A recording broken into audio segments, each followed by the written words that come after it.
You are listening to Meet the Thriller Author, the podcast where I interview writers of mysteries, thrillers, and suspense books. I am your host, Alan Peterson, and this is episode number 77. In this episode of the podcast, I'm going to be interviewing Robert Dugoni, who is the critically acclaimed New York Times, #1 Wall Street Journal, and #1 Amazon bestselling author of the Tracy Crosswhite series, the David Sloan series. He's also published several standalone novels, including The Seventh Canon, which was the 2017 finalist for the Mystery Writers of America Edgar Award for Best Novel. His books are sold worldwide in more than 25 countries and have been translated into more than 24 languages, including French, German, Italian, and Spanish. He sold millions of copies of his books. And his latest novel, The Eighth Sister, is launching today. So if you listen to this podcast on Tuesday, April 9th, the book is now available. You can go buy it at thrillingreads.com/sister. I received an advance copy, so I already read it, and it's a great thriller featuring a former CIA case officer, Charles Jenkins, who is in his 60s. He's broke, he's at a crossroads, and he's sent to Moscow on a risky new assignment. It's a pulse-pounding espionage thriller with all the good stuff that I like: action, spy games, treachery, and of course, great characters. Highly recommend you go check it out at thrillingreads.com/sister. And that is my Amazon affiliate link. So if you do buy Robert's book from my link, I will receive a small commission from Amazon. So it's a great way to support this podcast. So I would appreciate it. All right, let's get on to my interview with Robert Dugoni. Hey everybody, Alan Peterson here with Meet the Thriller Author. And for this episode, I have Robert Dugoni on Skype. Welcome to the podcast. Oh, thank you for having me. I appreciate you having me on. Before we start chatting about your novels, can you tell us a little bit about your background and the road you took to get where you are now? Well, how much time do you have? Yeah, kind of a loaded question, right? Yeah, no. The short of a long story is I always wrote. From the 7th grade on, that's what I wanted to do. I was a big reader.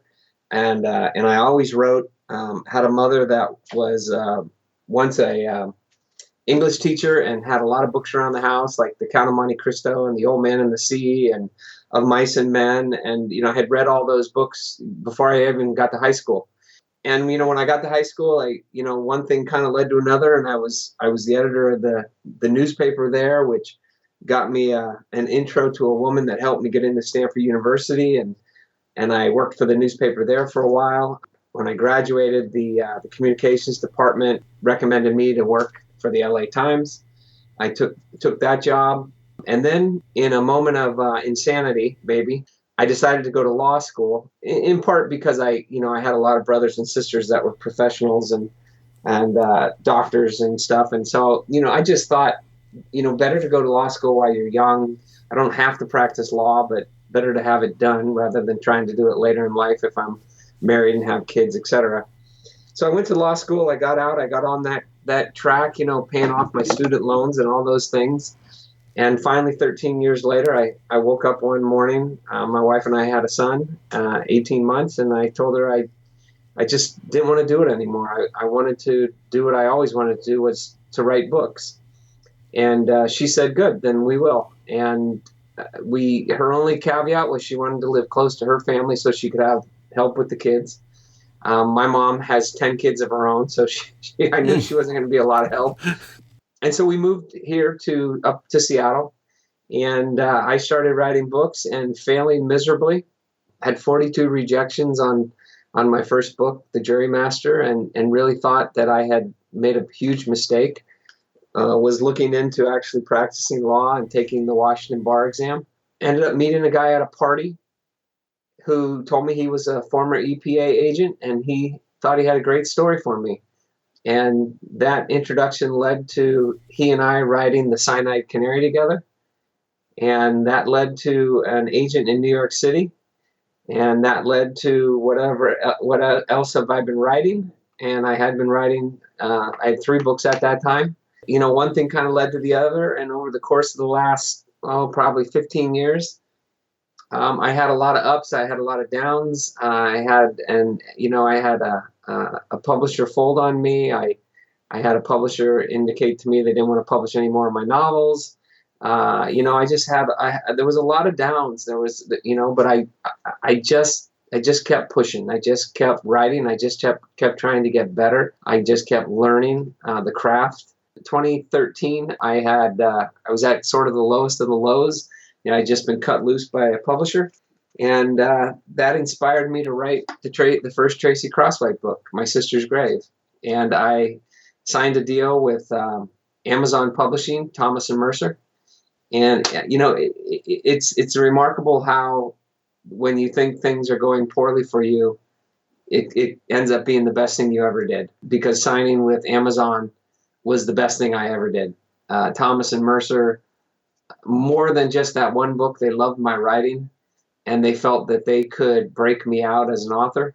Boy, have they lived up to that promise. They have just been remarkable in getting my name out there and getting my books all around the world, in building me a readership, and that readership has led to more readers. And here I sit now, 5 years later, 6 years later, just couldn't be happier with my career. Yeah, that's amazing. So you were so close to kind of going back to law and giving up on the on the writing business, and just how everything turns around is just amazing. Because the books all are bestsellers now, not only Amazon, New York Times and Wall Street Journal. It's just incredible. I don't think it's unusual, Alan, in some respects. I think there are a lot of incredibly talented people out there, much more talented than I am, who write beautifully and just need that break, just need someone to believe in them and to believe in their ability and in their writing. I know so many people that are not in the position I'm in, and I respect their writing so much. I read their work, and it's really humbling, to be honest, to be in the position I'm in, because I just recognize that a lot of it is just opportunity and being in the right place at the right time. And I just feel very blessed and very fortunate. My wife and I have been speaking more now that we're empty nesters about trying to give back and what we can do as a family. Because I think that's the most important thing is remembering where you were and how you got to where you were, and remembering that a lot of it was, quite honestly, was just being in the right place at the right time. Were you a fan of thrillers and suspense books before you began to write them? Is that why you decided to try to write thrillers and these type of books? Not really. There were some books that I read, like Presumed Innocent. I read that in my first year in law school. And I remember thinking, okay, well, he wrote the Harvard 1L. Scott Turow wrote the Harvard 1L when he was in law school. And I thought, okay, well, this is a new genre, the legal thriller, and I can be right on the cusp of it. And but before that, I was much more a reader of literary novels. I loved Lonesome Dove by Larry McMurtry. I'm a huge fan of John Irving, A Prayer for Owen Meany, The World According to Garp. I love Patrick Conroy. I've read every one of his books that God rest his soul that he published. I just was a big fan of their stuff, and I loved their writing. The legal thriller was really the path that I thought anyway would be the path of least resistance. I was a lawyer. I felt that I could write, and those books were taking off at that time, and there was a market. So that's sort of how I sort of navigated to that genre. And that was the David Sloan series? Yes. Yeah, and how many books did you publish in that series? So there were 5, and now I'm in the process of spinning off a character from that series, Charles Jenkins, who's an ex-CIA agent living on Camino Island. He was a hermit up until the jurymaster. Almost 40 years after he left the CIA, very unhappy, his former case officer shows up on his farm, and he has a job for Jenkins in Russia. And Jenkins, of course, is reluctant to take it, but because of various circumstances, he finds himself in Russia and is running for his life. My agent, my editor were very open about my doing a different series, continuing to do the Tracy Crosswhite series, but starting another series. And they read that book and they were like, wow, when's the sequel? So I'm really excited about that coming back. There's been a lot of people who ask me, when are you going to bring back David Sloan? And Sloan is in that book. So he's less of a main character, more sort of a tangential character. But I'm excited about the opportunity to bring Charles Jenkins back to life. Oh, I didn't realize that Charles Jenkins was in your first series. Was in that David Sloan series. Yeah, Oh. he is. Sort of the funny thing is Charles Jenkins is based upon my law school roommate. So if I had never gone to law school, I never would have met the real Charles Jenkins, who's 6'5" and 230 pounds of sculpted muscle. And I used to joke with Chaz. He's one of my best friends. I used to joke with him in law school. I used to say to him, someday I'm going to put you in a book and make you larger than life. And he'd just laugh at me and say, yeah, okay, sure. And now he is. Yeah, and that was something that I read the advanced copy of Eighth Sister from NetGalley, which and it was awesome, by the way. So for the listeners, but it was really cool too that you like Charles Jenkins is in his early 60s. I mean, it's very kind of different from that type of the espionage genre. Was there any? Was that something that you were concerned about, or you got pushback from your agent, or were you like, no, this is what I'm going with? The only time I got a little pushback was from my agent with regard to Hollywood. As far as my New York agent and my publishers, there was no pushback, because all you have to do is go down to any gym where you work out and see some of the people in there who are 60 years old now. Hmm. 60 is just not that old anymore.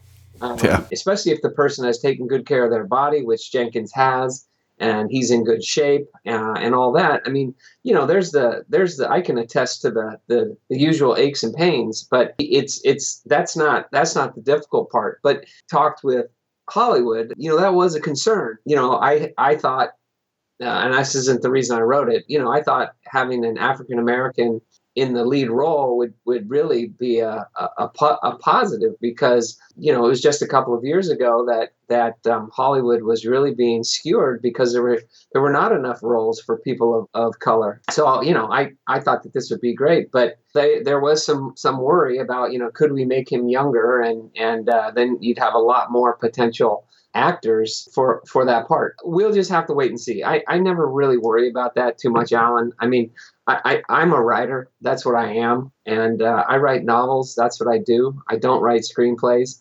I have no interest in writing screenplays. If my books make it into a film or television series, that's great. Hopefully, hopefully they do it right. That's not what I am. What I am is I'm a writer. I love to tell stories. I love to write books. Work every day, just about. I've gotten out, boy, I can't even tell you, maybe 12 books in the last 5 years. It's what I do, and I love doing it. And can you tell the readers a little bit if they're not familiar with the Tracy Crosswhite series? I love those books, by the way. That's how you first came to my radar was with the Tracy Crosswhite series. When I was let go by my publisher, my agent said you need to come up with a new character, and in one of my David Sloan books, Murder One, I had two homicide detectives. One was Tracy Crosswhite, and one was her partner, Kensington Rowe. And I was fully intending to spin off the series with Kensington Rowe. And my agent is the one who said to me, what about, Tracy Crosswhite? What's her background? She's a former chemistry teacher. So, what's her background? Where does she come from? And I have to give my agent a lot of credit, because at that time, 5, 6 years ago, there weren't a lot of female leads that were outside of sort of the romance category. And I don't want to say that without, I haven't done a lot of research into it, but that was sort of the impression, my agent had, who is a woman. And she thought it would be really interesting to have a female homicide detective, as opposed to sort of the stereotypical male, former alcoholic trying to recover, yada, yada, yada. And so, Tracy is Seattle's first female homicide detective. She is, and with that comes all the trials and tribulations that women have to endure in the workplace that men don't have to endure. So she's dealing with all those professional obstacles and professional issues, and at the same time she's dealing with a horrible personal issue, which is 20 years earlier she had left her sister at a shooting competition. She left with her boyfriend, who was going to propose to her that night. And her sister was going to drive back to their hometown of Cedar Grove, a fictional town in the North Cascades. And the sister never made it home. And they never found her body. and they convicted a man of murder without ever finding her body. And now, 20 years later, Tracy has some evidence which she believes exonerates the man. And so she goes back to Cedar Grove to try to get the man a new trial so that she can find out who really did kill her sister and why. And so that's sort of the beginning. That's the premise. And from that, I've written now 7 additional novels because people really fell in love with Tracy Crosswhite. They fell in love with her as a character and not just as a homicide detective. They just like her as a person. And a lot of that, I think, comes from the fact that I grew up in a family with 4 sisters, 2 older, 3 older, and 1 younger. And I've had an opportunity to sort of, view what it's like for women to go out and try to work and be in the workplace and have to deal with some of the things they deal with. And a lot of the time when Tracy's a young girl in the flashbacks, those a lot of those things are things I remember from my sister's childhoods. So it's turned out to be a really good series for me. And are you going to continue writing that series? Oh, yeah. I'm in the process. In fact, 2 computer screens, and on my other computer screen is the developmental edits that I'm working on with my developmental editor for Tracy number 8. And what I really love is that Tracy is growing as a person. I don't write the Jack Reacher, James Bond books where it's every time there's a new book, he's right back to the original position he started in. He's single, he's out combing the countryside, and something happens and he finds himself in the middle of it, and there's usually a woman involved and yada yada. In mine, Tracy grows throughout the series. She meets a man, falls in love with that man, and all the things that come from that develop. And this is, it's just, she's going to continue to grow, and I'll just see how it goes. And, when I started, I think she was 42 or so she's about 46 now, and I figure I got 20 years, hopefully, before she retires. How do you keep the 3 series separate in your head when you start to write them? Yeah, I imagine you do one at a time. Yeah, I can work on multiple books at a time. I'm editing Tracy, and I've been writing the sequel to The Eighth Sister. They're different characters, and they have different backgrounds and different lives. Charles Jenkins is overseas. He's in Russia. He's in Turkey. He's in Greece. Tracy is in Seattle. So, there's not much overlap there, even though Jenkins lives on Camino Island, which is north of Seattle by about an hour and a half. Again, it kind of goes back to, I get asked all the time, why I wrote The Extraordinary Life of Sam Hell, which is a literary novel and been compared to sort of John Irving's work. My answer is always the same, which is just, I love to write.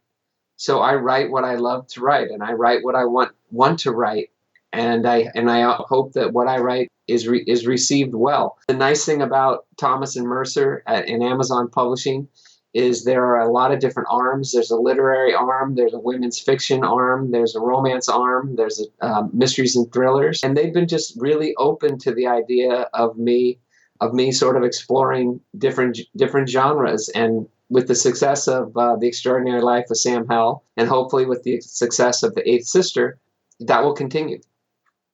Yeah, it was fascinating. When I was doing my research on you, I watched one of your videos from Amazon Publishing, and you mentioned that it took you 5 weeks to write the first draft of The Extraordinary Life of Sam Hell, and then 10 years to get it out. So what's the process? Do you process in writing these? Do you do a lot of research and a lot of outlining, or? Yeah, everyone is really different. I'm not a formal outliner, and people always sort of, in the writing business, you're either an outliner or you're an organic writer, or people call the seat of your pants. That's not really fair, because I'm an organic writer, but I also understand story structure. So I understand that when you put a story together, you need a beginning with a moment, whatever you want to call it, a call to adventure or an inciting incident that sets your character off on whatever journey you're going to set them off on. It's going to continue right up to a climax. And from the climax, you're going to have a race to the end.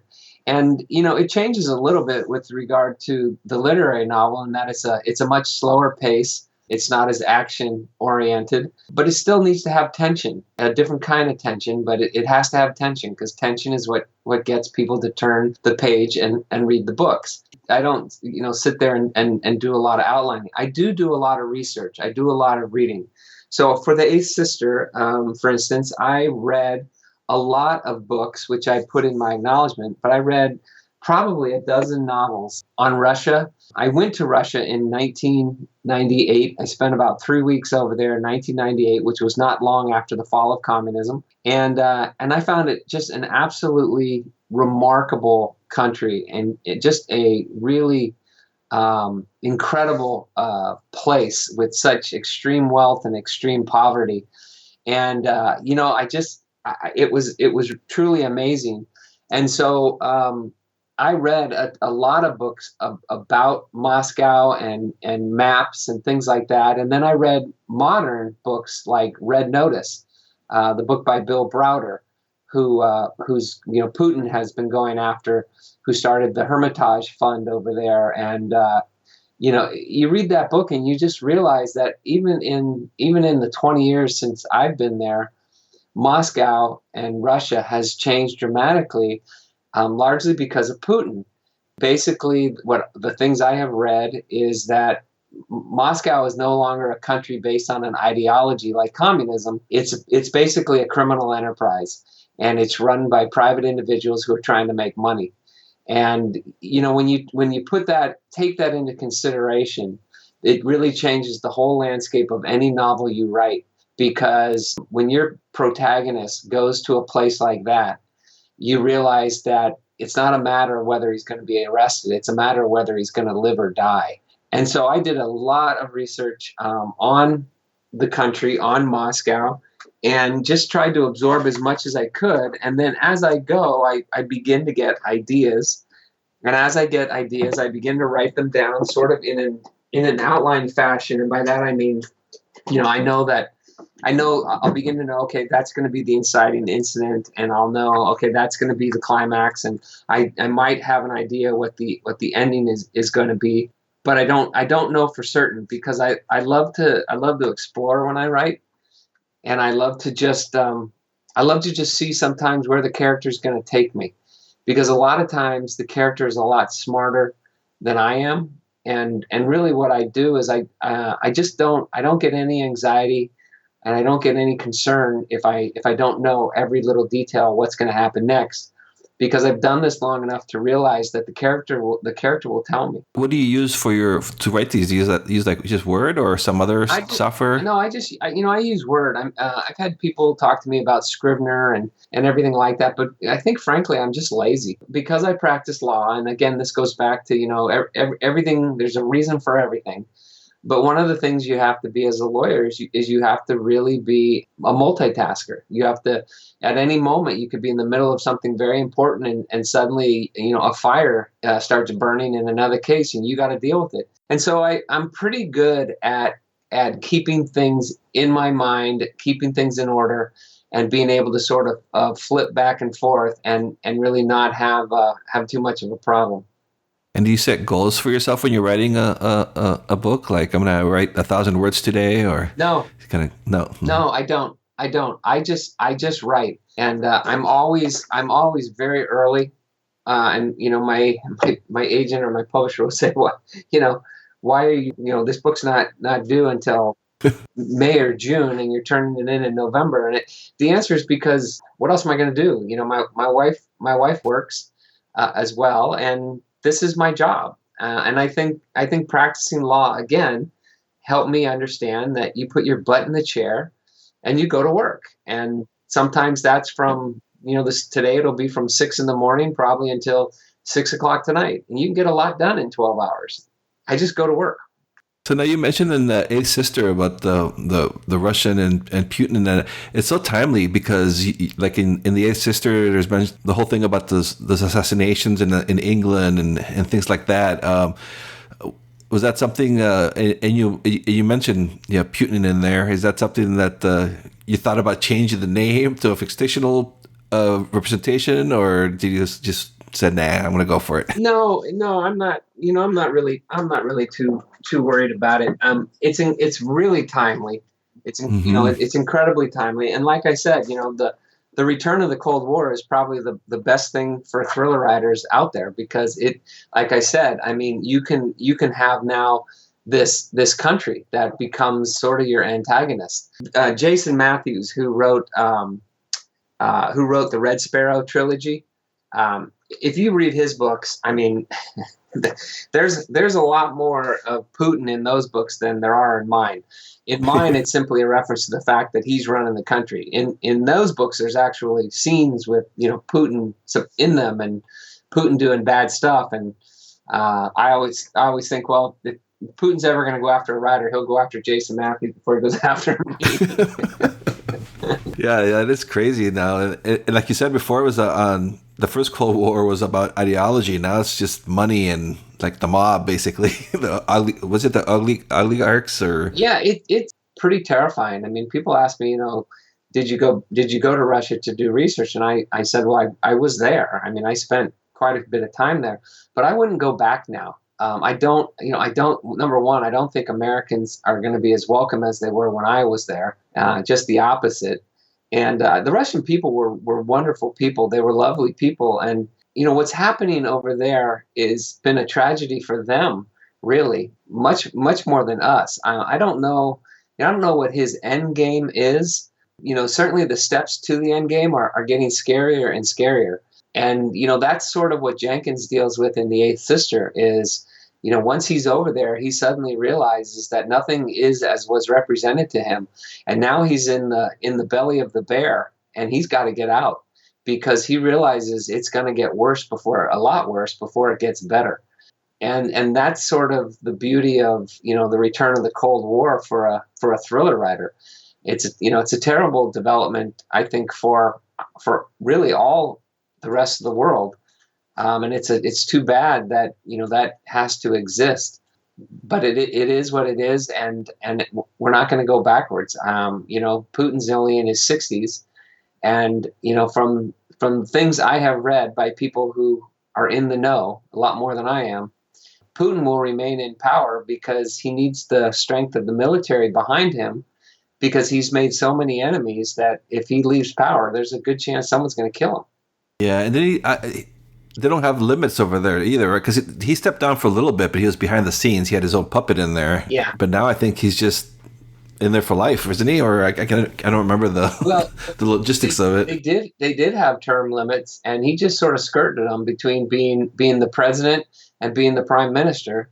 But he's, I think everybody recognizes that he's a dictator. He's been in power for how many years now? 20, 15? And he will stay in power.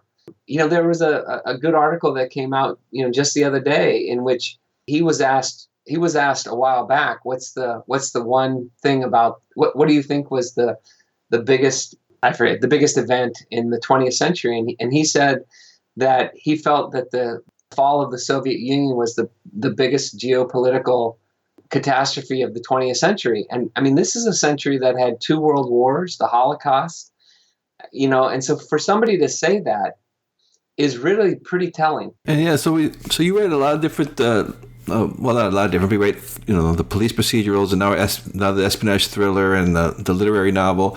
What do you think most characterizes your writing? I write fast-paced mysteries and thrillers.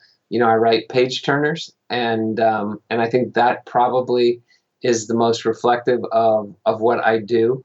Sam Hell is probably much more reflective of what I love to read. Stories I love to read about, individuals going through life, like, The World According to Garp and things like that. But as far as my style of writing goes, I mean, hopefully it's it's a style where there's a lot of dialogue and a lot of action, and usually short chapters, so that books really move for people. And before I let you go, I always like to ask, because I know we have some aspiring writers that listen to the podcast, any advice for an aspiring writer out there? Yeah, absolutely. I mean, my advice is learn the craft. There is a craft to writing novels. There is a structure for writing novels. And I think too often as artists, we bang our heads against the wall thinking we're going to be unique. But if you go back and you look at people like Michelangelo and Da Vinci and all the great artists of our time and before our time, they were great students, and they spent a lot of time studying and learning the craft. And it's no surprise that my success really came about when I decided to really spend time understanding the craft, understanding story structure, reading Chris Vogler's book on writing. The writer's journey. I have probably 3 whole shelves in my writing office that are just devoted to craft, creating tension and suspense, writing good dialogue, all those things. Because building a novel is a sort of like building a house. You have to be a jack of all trades. You have to be able to lay the foundation in a way that makes it easy to put up the walls, and from the walls you got to put up the roof, and after the roof is on, then you deal with the interior. There's a lot of elements to write in a novel, and my advice is to young writers out there is, before you get started, take the time to study and learn the craft. I never got an MFA. I never went back and got an MFA or did any of that stuff. But I had a very strong writing background, and journalistic background that I attempted to use sort of as a foundation. But I had to really learn how to write a novel. Yep, I save a lot of headaches if you learned it before. Won't be that many wasted words. That's exactly right, Alan. I mean, I must have thrown away 1,000 pages from my first novel. And I'm not exaggerating. All right. And so then the listeners, they can find you on your website. It's probably the best spot to learn more about you at robertdugonibooks.com. Yeah. www.robertdugoni, and Dugoni is DUGONI.com. I have a Facebook presence at Robert Dugoni. I have a Twitter presence. And Amazon is just doing a really wonderful job with videos and all types of things to help build my brand. So, there's always a lot of really kind of fun, interesting things that are out there that I just got one today that I can't share yet, but it was just really a lot of fun to see. Yeah, I enjoyed seeing your video on that from Amazon Publishing that's on your website. That was fun. It really is. It's like I said, they really are great about building your brand and trying to build the author, not necessarily the book. All right, so The Eighth Sister is your latest. That comes out April 9th, 2019. So, and I read an advanced copy of it and highly recommend people go pick it up. I always say, live near an independent bookstore. By all means, support your independent bookstore. If you if you can't afford to buy books, I've had people tell me they read dozens of books a year. Then it'll be in the libraries, and libraries are a great source of my stuff as well. And of course, Amazon, the Amazon platform will have it for sale. All right, Bob, thank you so much for being on the podcast and talking to us about your writing and your work. I really appreciate it. Alan, thank you. I appreciate being on. Thanks for listening to the Meet the Thriller Author podcast. Be sure to visit thrillerauthors.com to join the conversation, access the show notes, and discover great thrilling reads. If you enjoy the podcast, I'd love for you to subscribe, rate, and give a review to it wherever it is that you're listening to this podcast, be it iTunes, Apple Podcasts, Google Podcasts, Stitcher, TuneIn, Spotify, wherever it is that you're listening to this right now. I would appreciate it.